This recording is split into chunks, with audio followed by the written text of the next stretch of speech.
If someone had told me a year ago that my life would be saved by the man across the hall, I would have believed them. He was a paramedic. It was literally his job. But if they had told me that he would be the one to completely dismantle the quiet, predictable fortress of my life, piece by piece, until I was left standing in the ruins of it, happier than I had ever been, I would call them a liar. My world was small by design. It consisted of the four walls of my apartment, the glowing rectangle of my computer screen where I worked as a freelance graphic designer, and the muted sounds of the city filtering through my window. Routine was my armor. Coffee at 7. Work from 7:30 to noon. A simple lunch eaten while standing at the kitchen counter. More work until 5. Dinner, a book or a movie. Sleep.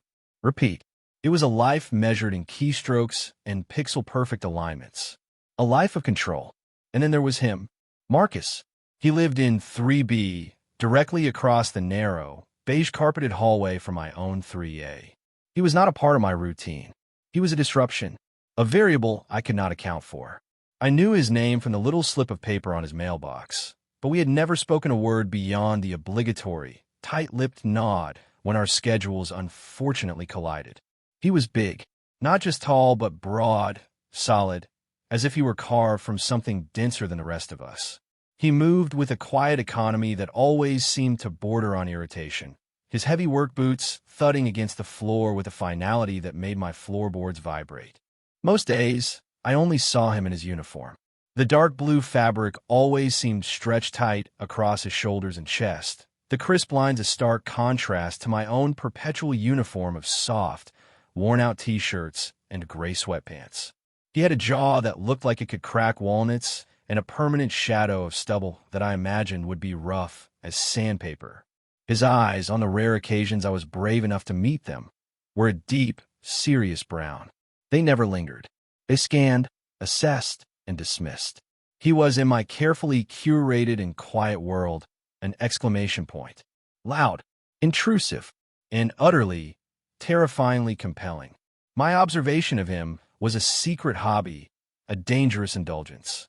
I'd listen for the jingle of his keys, the heavy click of his door shutting, and I'd feel a strange, anxious flutter in my chest, a frantic bird trapped in my ribs. Sometimes, through my peephole, I'd watch him leave.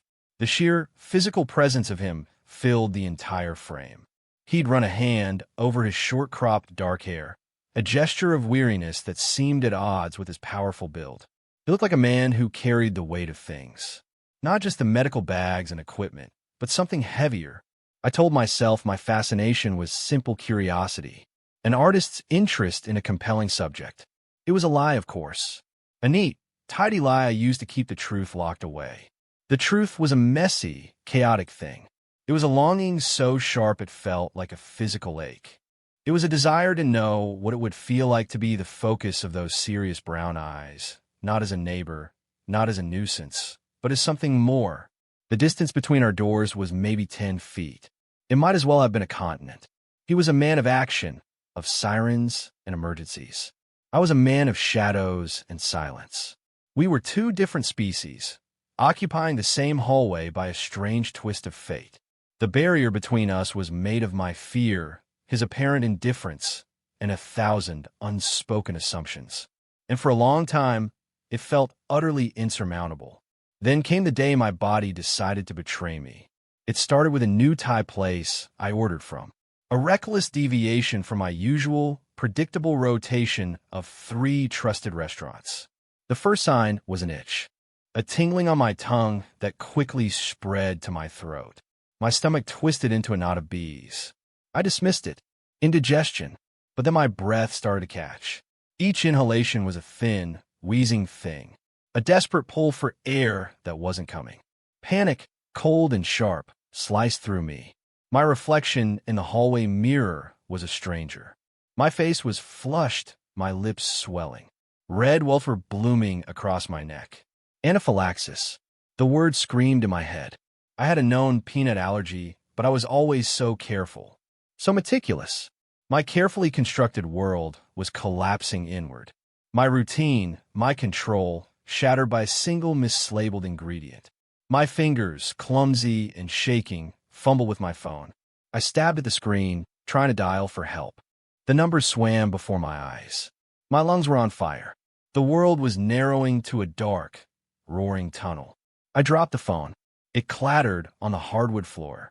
In a last, desperate act, I stumbled toward my front door, wrenching it open. Maybe a neighbor would hear. Maybe someone would see. I collapsed in the doorway, my body a dead weight. The last thing I remember was the sound of another door opening, the thud of heavy boots on the carpet, and then a shadow falling over me. When I came to, the world was a cacophony of beeping machines and clipped professional voices. The sharp, sterile scent of antiseptic filled my lungs, which were now miraculously working again. A doctor with tired eyes explained what had happened. A severe allergic reaction. They had stabilized me. I would need to stay for a few hours of observation, but I would be fine. My mind was a fog, but through it, one image remained with searing clarity. Marcus, kneeling over me in the hallway. His face, usually a mask of stoic indifference, was a canvas of intense concentration. His voice a low and steady rumble, cutting through my panic. He had been the one to administer the epinephrine. He had been the one who saved me. Hours later, a nurse discharged me with a new prescription and a stern lecture on cross-contamination. I felt fragile, hollowed out. My hands were still shaking. As I stepped out of the elevator onto my floor, I saw him. Marcus was leaning against his doorframe, still in the uniform he'd been wearing hours ago.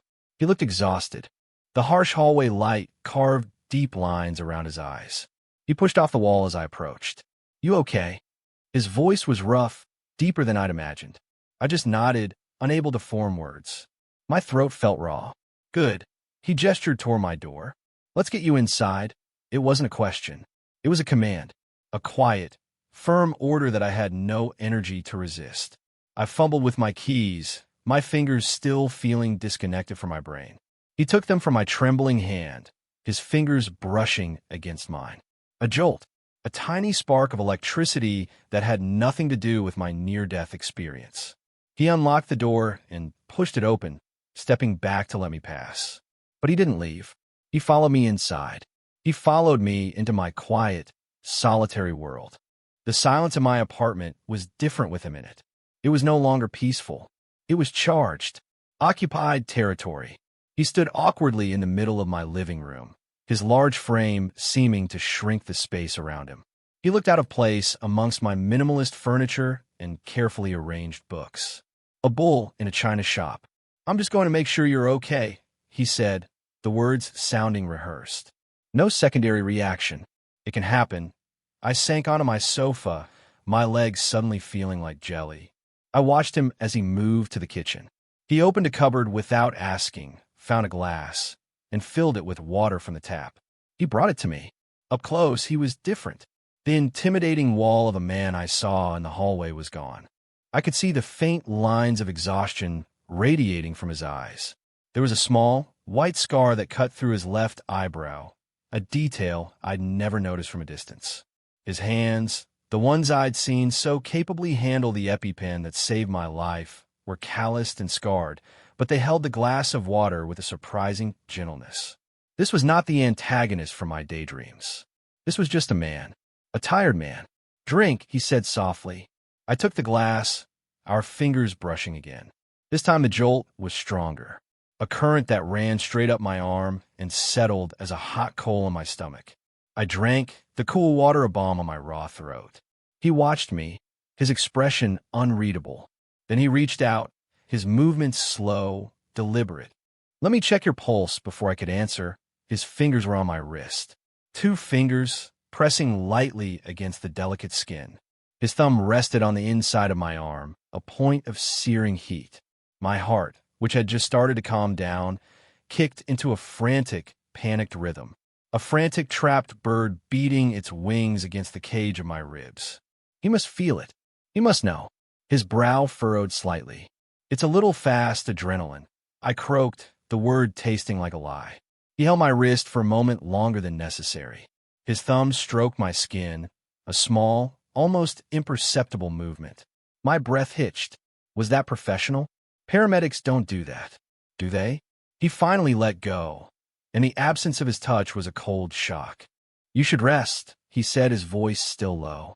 He looked around my apartment, his eyes lingering on the sketches pinned to a corkboard above my desk.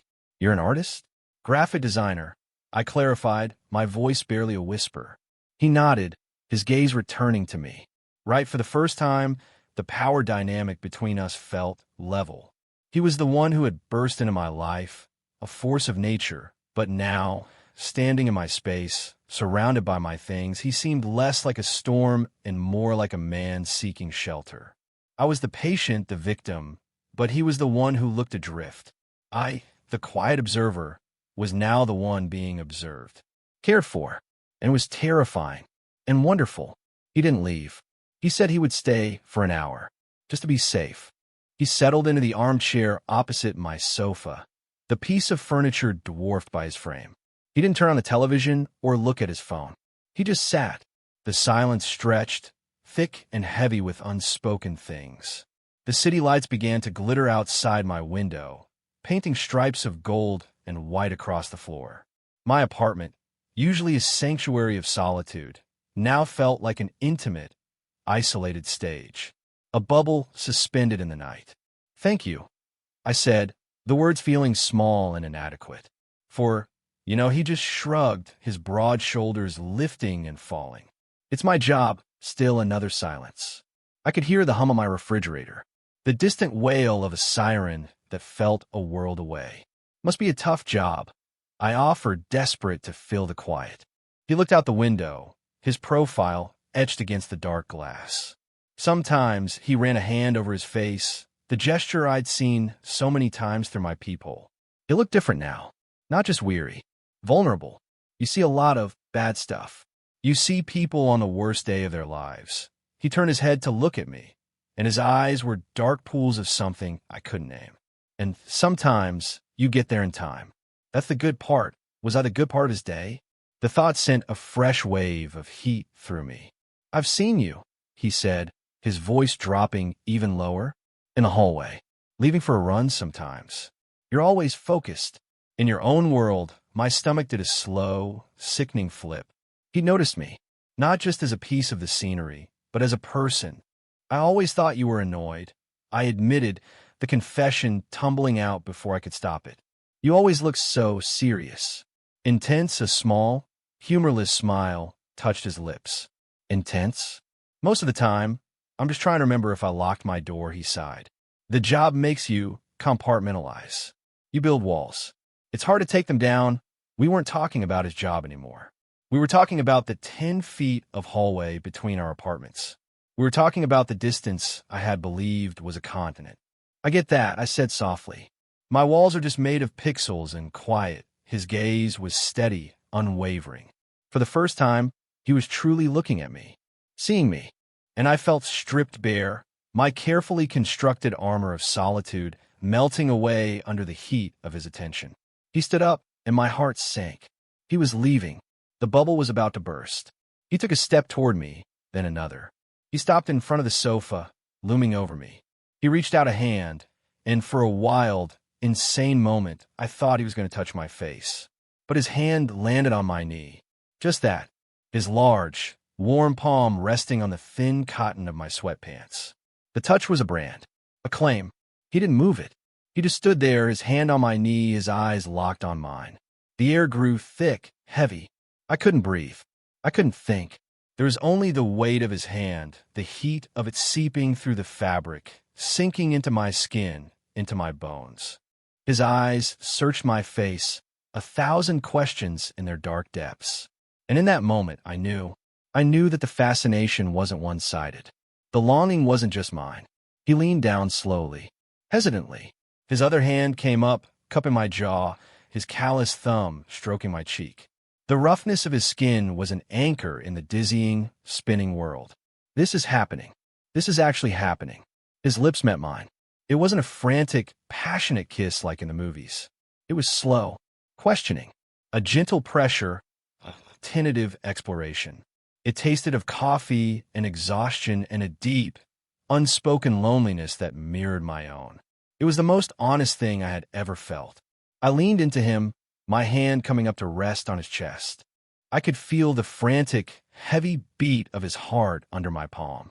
It was just as wild as mine. The strong, silent paramedic from across the hall, the man I had built up into an intimidating monolith, was just as scared as I was. The kiss ended as slowly as it began. He pulled back, his forehead resting against mine. His breath was warm on my skin. Neither of us spoke. There were no words for what had just passed between us. It was a confession made without a single sound. A bridge built across a chasm of silence and fear. In the dimly lit intimacy of my living room, the world had been irrevocably, terrifyingly, beautifully rearranged. I woke with a start. The morning light was filtering through my blinds, casting dusty stripes across the room. I was on my sofa, a blanket I didn't own tucked around me. And I was alone. The apartment was silent again. But this time, the silence was a scream. An absence. Panic, cold and familiar, clawed its way up my throat. He was gone. My eyes scanned the room, desperately searching for any sign that he hadn't been a fever dream, a hallucination brought on by a near-fatal dose of peanuts. There, on the coffee table, a folded piece of paper, weighted down by the glass of water he'd given me. My hand trembled as I reached for it. The note was written in a sharp, masculine scrawl. How to get to my shift. Drink water. That was it. No. I had a great time. No. Let's talk later. No mention of the kiss that had turned my entire world on its axis. Just a clinical instruction. Drink water. The cold dread that started in my stomach spread through my entire body, leaving me frozen. A mistake. It was a mistake. The thought ricocheted around my skull. He was vulnerable. He was exhausted from his job, shaken from the emergency.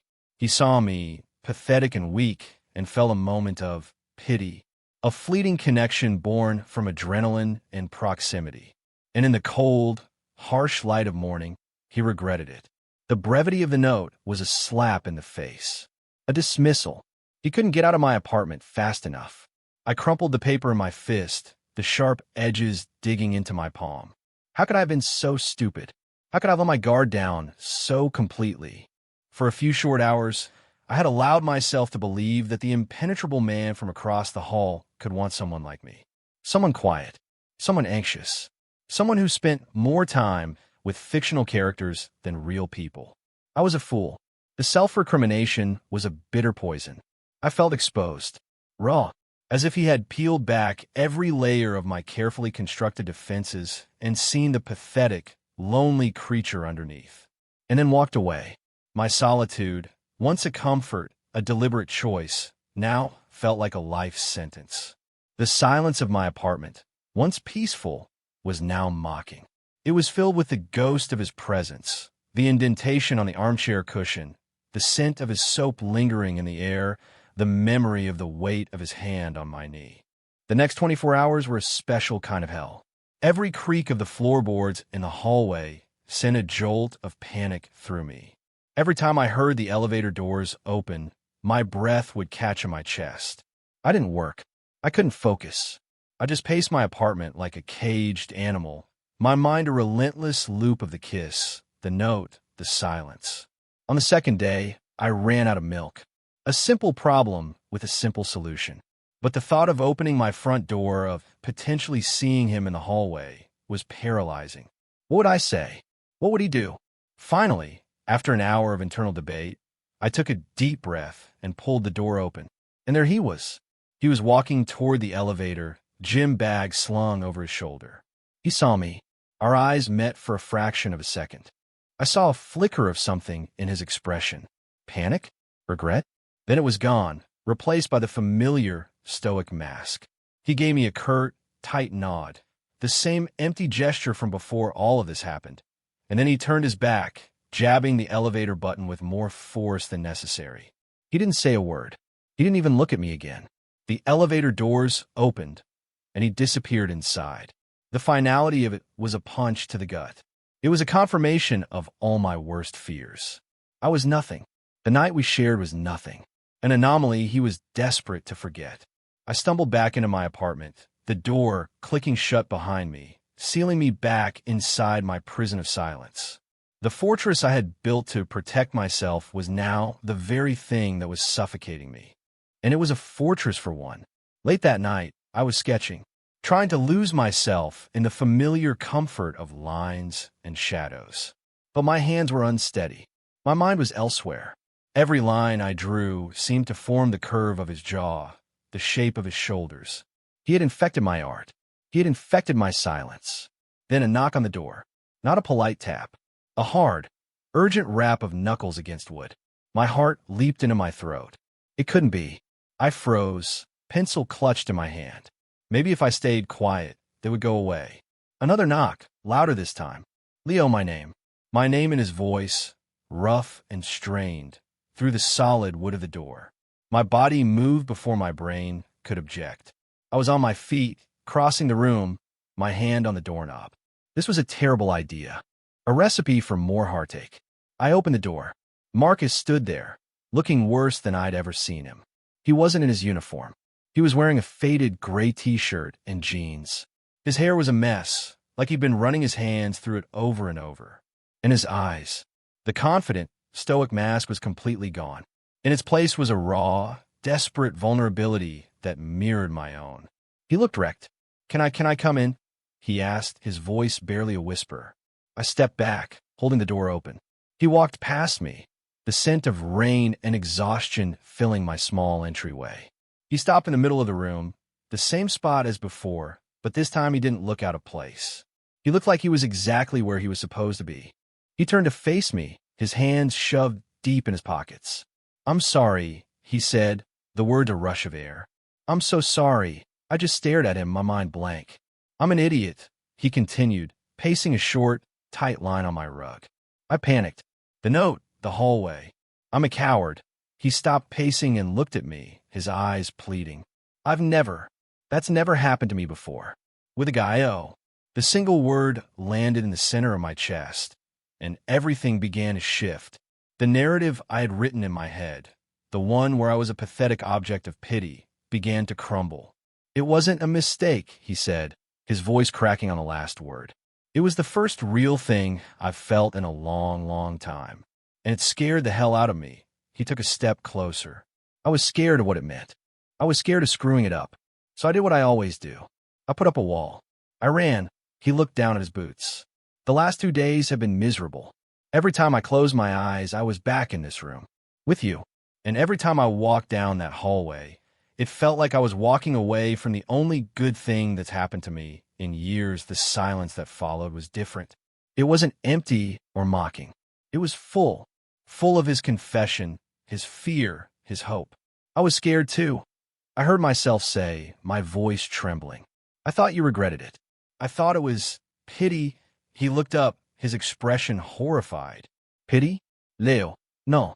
God, no." He closed the distance between us in 2 long strides. He reached out, his hands hovering in the air for a moment before they settled on my shoulders, his grip firm, grounding. "The only thing I regret is being a coward. Is hurting you." We stood there, in the quiet of my apartment, the fear and misunderstanding finally out in the open between us. It was a fragile, terrifying, beautiful space. A new beginning sketched out in honest, painful words. This was the conversation that mattered. Not the small talk about jobs or the weather. This was the conversation about the fear of stepping off a cliff, hoping someone would be there to catch you. "I don't know how to do this," he admitted, his voice low and raw. "This is new territory for me." "Me too," I whispered. A small, genuine smile finally broke through his pained expression. "Good. Then we could be clueless together." He didn't leave that night. He didn't kiss me again, either. Instead, we sat on the sofa, a respectable distance between us, and we talked. We talked for hours. He told me about growing up in a small town, about the pressure to be the strong, silent type. I told him about my quiet life, about finding safety in solitude. We unwrapped our pasts, our fears, our secret hopes, and laid them gently between us. As the first hint of dawn began to lighten the sky, a comfortable silence fell. The exhaustion was a heavy blanket, but it was a good kind of tired, the kind that comes after a long, arduous journey. He looked at me, his eyes soft in the gray light. I should go, he said, but he made no move to stand. My heart clenched. Not again. Do you want to? I asked, the question bolder than anything I had ever said in my life. He was quiet for a long moment. No. He reached into his pocket and pulled out his keys. He stared at them, a jumble of metal in his large palm. He carefully worked one key off the ring. It was the key to his apartment. 3B. He held it out to me. I stared at it, confused. This isn't working, he said. This back and forth. The hallway. My door, your door. He looked from the key in his hand to my face. I don't want there to be a door between us anymore, my breath caught. It wasn't a key to his apartment. It was a key to his life. An offer of access. A tangible promise. Marcus, just take it, he said, his voice thick with emotion. I don't know what this is exactly, but I want to find out. With you, my fingers, no longer trembling, closed around the cool metal of the key. It was heavy in my hand. Solid. Real. It was the most profound, symbolic gesture I had ever witnessed. It was more intimate than a kiss, more binding than a promise. It was an act of pure, terrifying, beautiful trust. I looked from the key to his face, and I saw my future reflected in his hopeful, tired eyes. A future I never thought I was allowed to have. The key didn't stay in my hand for long. It found a permanent home on my own keyring, nestled amongst the keys to my quiet, solitary world. Only now, they weren't keys to a fortress. They were keys to a home. Our home. The hallway between 3A and 3B is just a hallway now. The 10 feet of distance that once felt like a continent has shrunk to nothing. Most days, only one of our doors is ever used. My routine is gone, shattered, and I've never been happier. Mornings are no longer silent. They start with the sound of the coffee maker, a low gurgle that is now my favorite sound in the world.